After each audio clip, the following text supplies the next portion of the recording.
In March 2025, Disney released Snow White. The production budget was around $270 million. Marketing added another $70 million. To break even in theaters, the film needed to gross somewhere between $540 and $675 million worldwide. It made $206 million total, everywhere on Earth. For months, most of the coverage treated this as a story about casting, or press tours, or the culture war. That coverage was not wrong. It was also not the story. The story is that Disney has a machine that takes $340 million and turns it into $206 million, and the people running the machine can't figure out how to stop.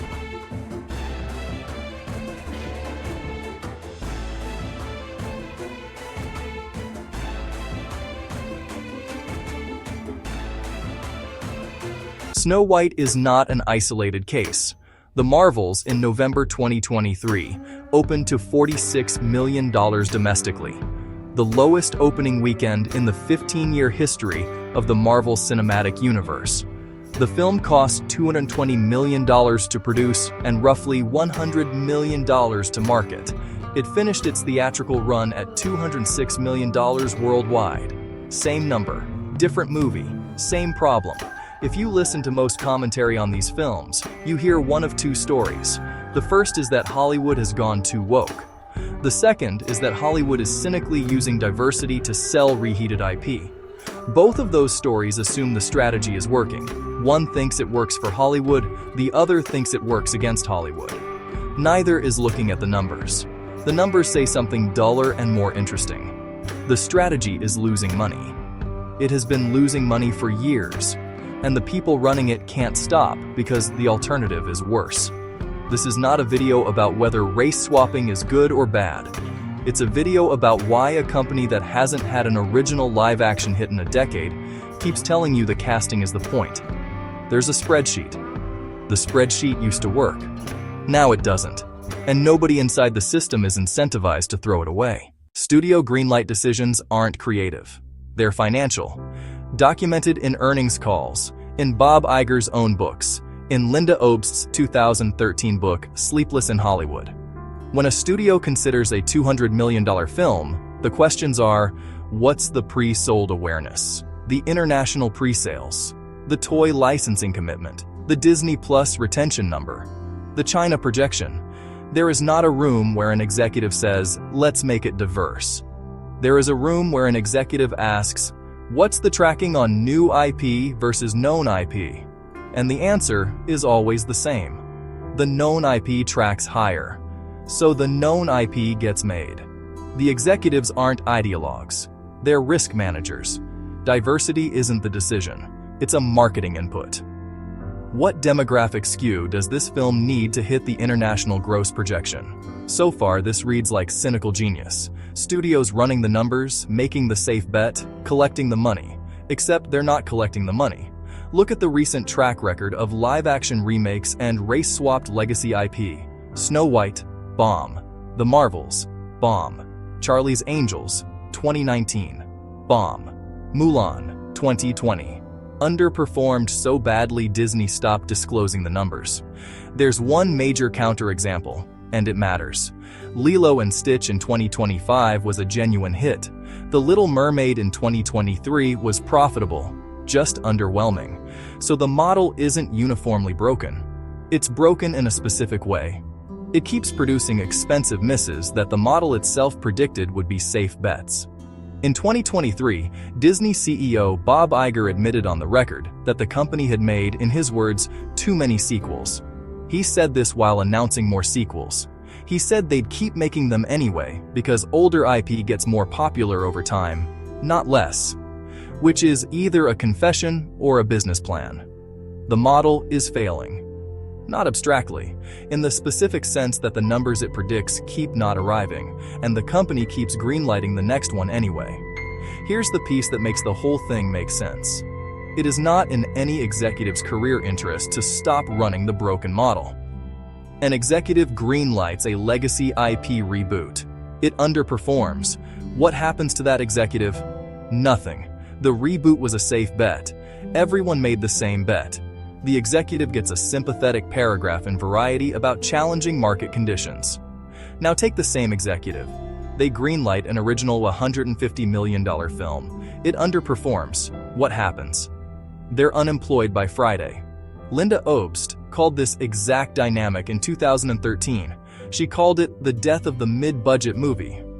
What she described is now the death of the original idea at any budget above $100 million. The system doesn't punish failure.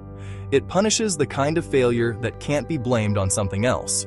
A failed reboot can be blamed on the director, the star, marketing, streaming, COVID, the strikes. A failed original can only be blamed on the person who greenlit it. So the model keeps running, not because it works, because the alternative is career risk that no individual executive is paid to take. This is the part where the culture war crowd wants me to say something. I'm going to disappoint them. The Woman King 2022 told the story of the Agojie, the female warriors of the Kingdom of Dahomey. The film was criticized by historians for softening Dahomey's role in the transatlantic slave trade. That criticism is correct. Dahomey was a major slave trading power. The Agojie fought in that system. The film flattens this. Here's what's important. Every major historical film does this. Braveheart fictionalized William Wallace almost beyond recognition. Lincoln simplified the politics of the 13th Amendment. Hamilton made slaveholders into the heroes of a musical about how America is for immigrants. The Patriot turned the Revolutionary War into a family revenge story. The pattern is consistent. When a studio needs a marketable hero's journey for a global release, the historical complications get sanded off. This isn't about the race of the protagonist, it's a process requirement. The spreadsheet needs a hero. History rarely provides one. The screenplay bridges the gap. If you're angry about The Woman King specifically, you either have to be angry about Braveheart equally, or explain why one flattening is a scandal and the other is cinema. The honest answer is that it's the same flattening, driven by the same spreadsheet, and the casting is downstream of the spreadsheet, not the other way around. There's one more piece that undermines the whole strategy, and it's happening in markets the industry doesn't watch closely. The theory behind race-swapped reboots is that they future-proof legacy IP for a globalized audience. A diverse cast travels better. The spreadsheet says so. The spreadsheet is guessing. In 2025, for the first time in recorded history, Nollywood, the Nigerian film industry, captured a larger share of the West African box office than Hollywood, 49.4% to 48.8%. The total market is small, around $10.4 million, but the trajectory is what matters. Source: FilmOne Entertainment's West Africa Scorecard, compiled from Comscore data, January 2026. The highest-grossing Hollywood film in West Africa in 2025 wasn't a Disney remake. It was Sinners, Ryan Coogler's original horror film. The audiences the spreadsheet is trying to future-proof for are making their own movies. And when they do watch Hollywood, they're picking the original ones. Same pattern elsewhere. Chinese audiences rejected the live-action Mulan. Indian audiences consistently prefer Indian productions. The globalized audience wants Americanized versions of their stories. Thesis is what the spreadsheet assumes. It's not what the data shows. Put the pieces together. Studios run a spreadsheet that predicts legacy IP is safer than originals. That spreadsheet was correct for about 15 years. It is no longer correct. The people running it know it's no longer correct. They keep running it anyway, because the career risk of stopping is higher than the career risk of continuing. Meanwhile, the global audience the spreadsheet is trying to future-proof for is building its own film industries. And when they watch American films, they're picking the originals. This isn't a conspiracy. A conspiracy would require someone to be in charge. It's a machine nobody can turn off, running on assumptions that stopped being true, producing $206 million losses at a pace of roughly 2 per year. If you want Hollywood to make better movies, the lever isn't stop being woke. The lever is stop rewarding executives for safe bets that lose money slowly. That lever is held by shareholders, not audiences. And shareholders haven't pushed it yet. Because Disney's parks business is still profitable enough to cover the film losses. Here's what to watch.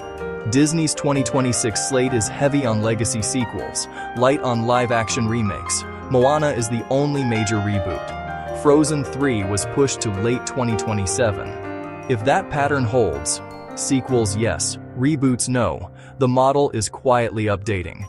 If 2027 brings another round of $250 million live-action remakes, the model is still running. The part hardest to say out loud is this. The executives making these films probably agree with most of this analysis.